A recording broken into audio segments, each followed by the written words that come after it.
Just a quick thank you, and our program is with great credit to a little bit of Steinbeck and a little bit of Woody Guthrie, and the rest of it be us.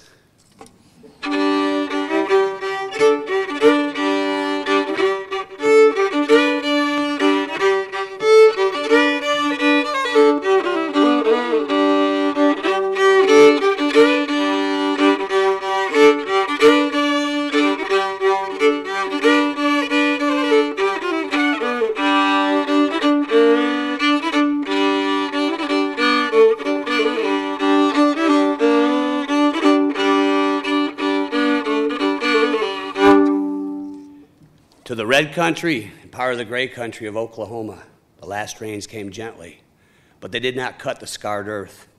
The plows crossed and recrossed the rivulet marks. The last rains lifted the corn up quickly and scattered weed colonies and grass along the sides of the road so that the gray country and the dark red country began to disappear under a green cover.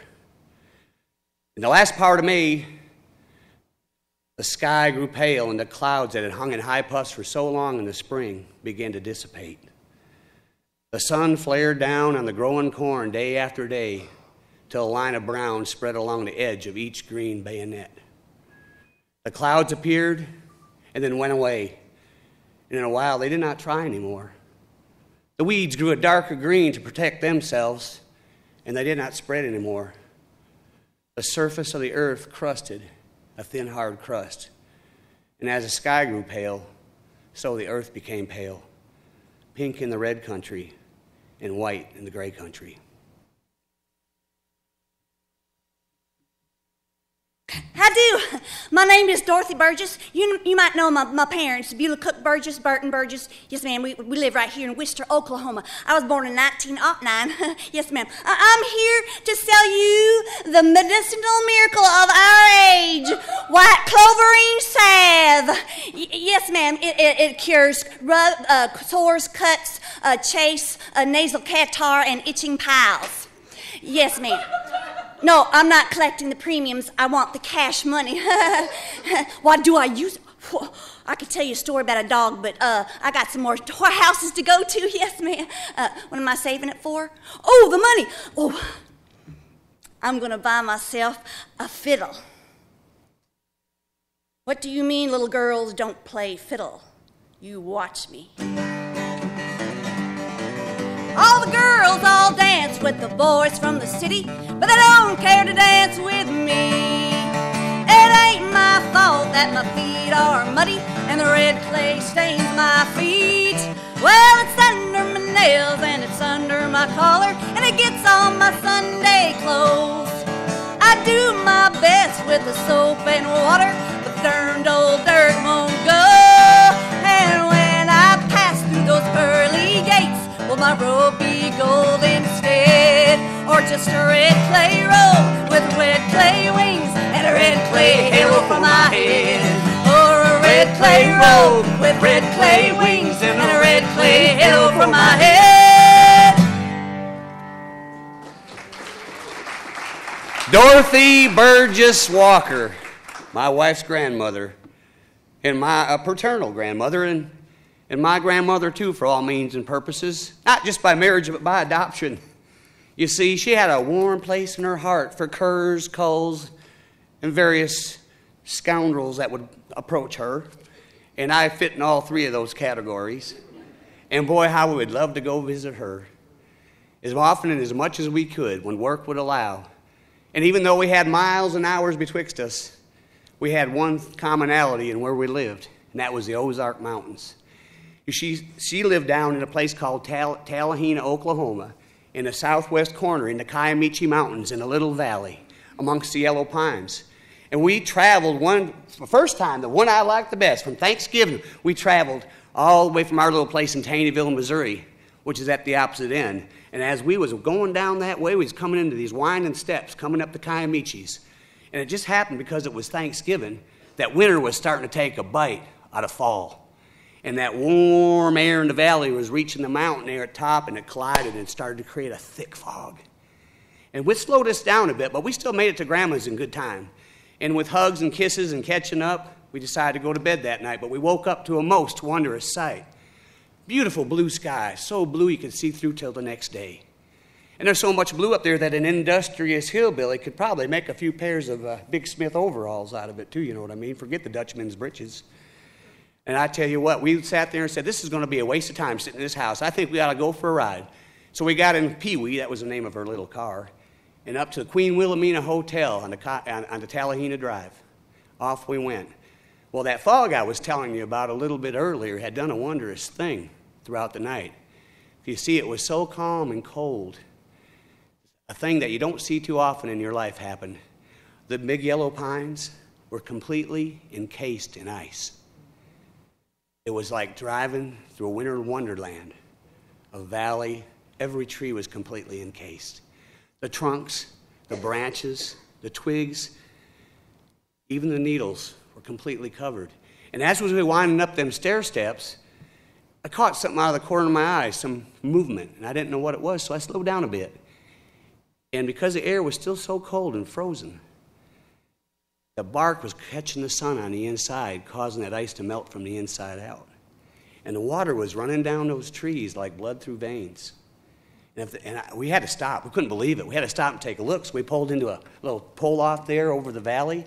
And as we was looking, I turned and I saw a little monument thing there. And I looked down and I says, well, by gosh, John Wayne filmed True Grit in this valley.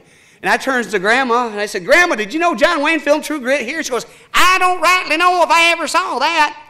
I said, I tell you what we can do. We can go down to Tallahena to the movie store, get us a movie and rent it, go back to the house and watch it. She said, only if Ida Mel can come.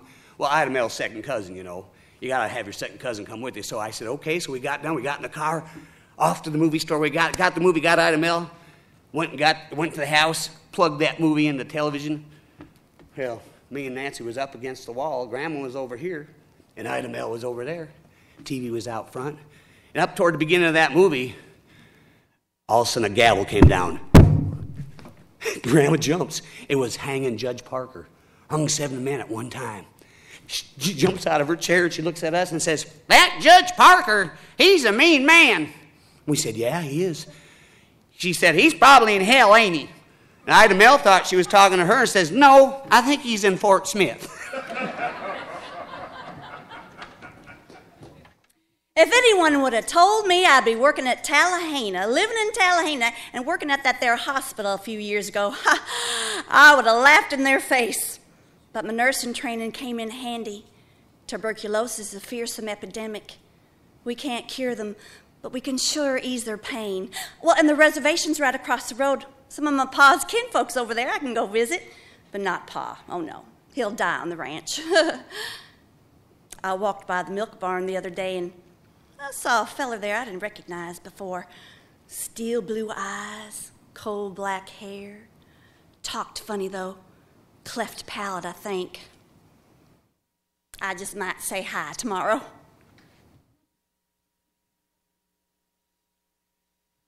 In the little houses, the tenant people sifted their belongings, the belongings of their fathers and their grandfathers, picked over their possessions for their journey to the West. The men were ruthless because the past had been spoiled, and the women knew how the past would call out to them in the coming days. The men went into the barns and sheds. Carts, harnesses, cedars, little bundles of hose. Bring them out. Pile them up. Load them on the wagon. Take them to town. Take the team in the wagon, too. There ain't no more use for anything. Sell it all. Take it all to town. 50 cents? That ain't enough for a good plow. I paid $38 for that cedar. $2 is enough. I can't haul it all back. I'll take it. Take it all junk and give me $5. But you're not just buying junk. You're buying junked lives. And more, you'll see. You're buying bitterness. You're buying a plow to plow your own children under. You're buying arms and spirits that might have saved you. Now, what you give me for that team and that wagon? Those fine bays matched they are, matched in color, matched the way they walk, stride to stride. I got a little girl, she likes to braid their manes and forelocks, likes to tie little red ribbons in them. Not anymore. I could tell you a funny story about that little girl and that off bait and make you laugh. Off horse, well, he's 8, Near's 10, but they might as well have been twin colts the way they work together. See, their teeth and their sound all over, feet fair and clean, deep lungs. How much? $10 for both? And the wagon too? I'd shoot 'em for dog food first. Well, take 'em quick, mister. You're buying a little girl pleating her forelocks, taking her hair ribbon off to tie a bow in 'em.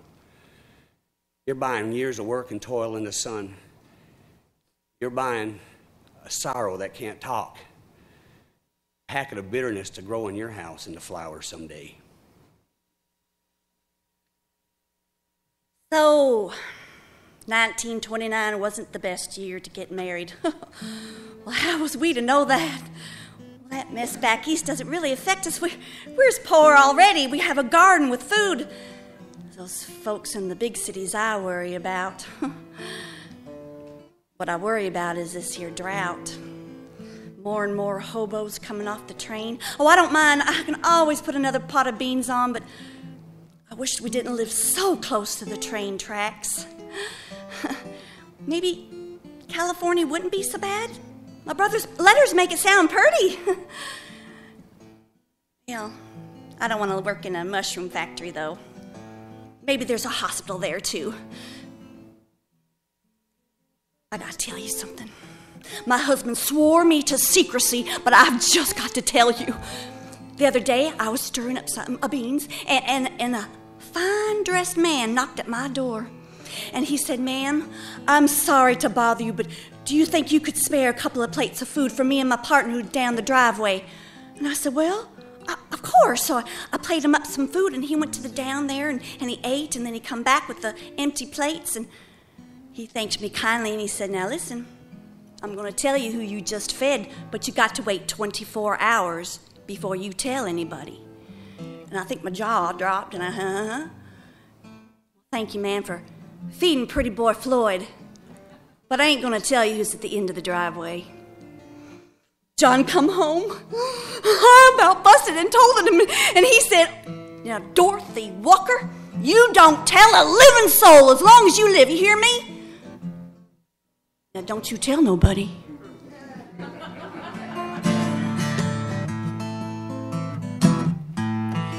Summertime, and the living is easy. Fish are jumping, and the cotton is high. Oh, your daddy's rich, and your mom, she's good looking. So hush, little baby, don't you cry. Once I built a railroad, I made it run. I made it run against time. Once I built a railroad, now it's done. Brother, can you spare a dime? Once I built a tower way up to the sun with bricks and mortar and lime. Once I built a tower, now it's done. Brother, can you spare a dime? Once in khaki suits, gee, we looked swell, full of that Yankee doodly-dum. 500,000 boots went slogging through hell, and I was a kid with a drum. Say, don't you remember, you called me Al. Hey, it was Al all the time. Say, don't you remember, I was your pal. Brother, can you spare a dime?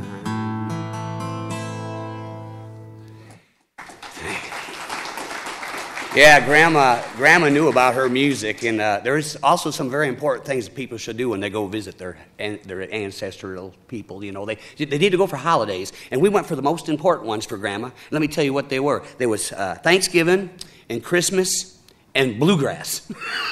If you miss bluegrass, you might as well forget Thanksgiving and Christmas right out the door, because Grandma had to go to her bluegrass festivals. She played the fiddle, she played the guitar, and we would go down there to Oklahoma, pick her up, take her to McAllister, take her to Eufaula, take her all the way to Hugo, Oklahoma, which was just on the border there next to Paris, and it happened to be just Paris dirt blowed in. It was that close. So we loaded her up in Pee-wee, and me and her and Ida Mel, that second cousin, got her in the car, off we'd go. Down to Hugo, Oklahoma we went.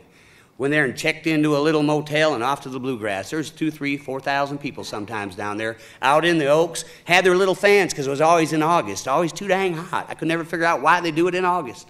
But we're down there and we're just walking through the woods and setting the little trees, and you could hear music and people talking and catching up, and finally made our way to like this natural bowl where the stage was set down low. And the hill kind of came down in the trees. And well, I sat down the first chair, second chair, third chair, fourth chair. I had a male, Nancee, me, and then Grandma sat down. And when Grandma sat down, she looked down at the stage. She looked at me. She looked down at the stage. She looked at me and she says, "Now, how am I supposed to tell if they're playing a Martin or a Gibson?" She was a bluegrass grandma. And I said, "I guess you don't like where we're sitting." She looked at me and set her jaw. Got squared. So we all got up, all four of us. I picked up all four chairs, headed down a little bit closer to the stage. I found a place. It was a little tighter, and I sat down 4 chairs. All 4 of us sat down, and as Grandma was setting her chair down, she kindly nudged another feller's chair over a little bit, and that old man looked at her and said, "If I wanted my chair moved, I'd move it myself." Well, I intervened because Grandma was fixing to move that old man. And that's when we learned the 11th commandment. Thou shalt not move a lawn chair at a bluegrass festival. Well, yes, sir, I do play this here fiddle. Well, I'm pretty good, I don't know. Oh, you have dances at this here camp at Saturday night? Well, I'd have to get my sister Margie, to watch Bert and Harvey. I'm sure my husband wouldn't mind. How much? Well, that's more than I make in 1 week picking cotton. Well, oh, yes, sir, we're on our way to California, probably like most of these peoples in this here camp. Yeah, what? Yes, sir. I bet they are. They're waiting for something for Saturday night, aren't they? I bet these folks are aching for pleasure. The migrant people scuttled for work and scrabbled to live, looked always for pleasure. They dug for pleasure. They manufactured pleasure, and were hungry for amusement. And sometimes amusement lay in speech. And they would climb up their lives with jokes. And it came about in the camps, along the roads, on the dirt banks, besides the river and other sycamores, that the storytellers grew into being. So that the people gathered in the low firelight to listen to the gifted ones. And as their stories were being told, their participation made the stories great. "I was a recruit against Geronimo."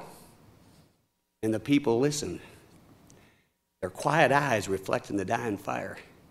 "Those Injuns was cute and slick as snakes, quiet when they wanted to be, could go through dried leaves and not make a rustle. You try and do that sometime."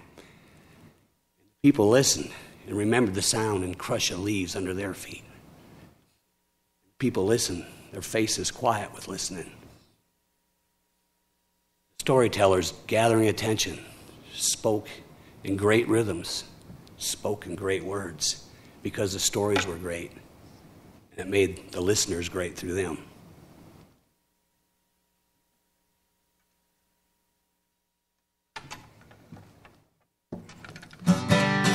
Lots of folks back east, they say, they've been leaving home every day, hitting that hot and dusty way to the California line. They're getting out of that old dust bowl, they're heading down that old dirt road. They think they're going to the Sugar Bowl, but this is what they find. But the police at the board of entry say, "You're number 14,000 for today. If you ain't got that do-re-mi, boys, if you ain't got that do-re-mi, you better head back to beautiful Texas, Oklahoma, Kansas, Georgia, Tennessee. California's a garden of Eden, a paradise to live in or to see. But believe it or not, you won't find it so hot if you ain't got that do-re-mi. But believe it or not, you won't find it so hot if you ain't got that do-re-mi." Now, there are some things that I just can't figure out in this whole world, and one of them is there's a thing guys don't do that girls do. And that's trying each other's clothes on. I mean, not even my own brother. would I switch clothes with him, unless I was in a crunch and I needed another pair of underbreeches. I'm glad I didn't have all sisters. But anyway, I was at the house. We were visiting Grandma one year for a little bit in the holiday season, and I couldn't find the girls. And I was like, where did they go? Because they had just been in the house. And then I heard giggling going on down the hallway, down into the last bedroom to the right where Grandma slept. And I started heading down the hallway, and the giggling got louder. And I come around the corner, and sure enough, laid out there on the bed, half a dozen pairs of hats. Just sitting there, all hats from all her past years, gone on her vacations. And I walked in, and I looked, and there was Grandma right by the door. And she had a pillbox hat, sort of similar to what Nancee's wearing. I looked at Grandma. I tried to make a joke. I said, Grandma, why, that looks like your Hanukkah hat. And she got a stern look on her face. She said, Hanukkah? Why, you know I'm Cherokee. Bert and Harvey, you are going to play this here fiddle, and you're going to be good. You're going to be the best. Son, you ain't going to make no other kind of living with the way your feet are now. Honey, I wish you hadn't have gone in that barn and walked in that lie myself, but you did. You're lucky that lie didn't eat up your whole... You are going to walk. You're going to walk, and you're playing fiddle, and you're going to be the best. Son, did I ever tell you how I bought my first fiddle? Please join us.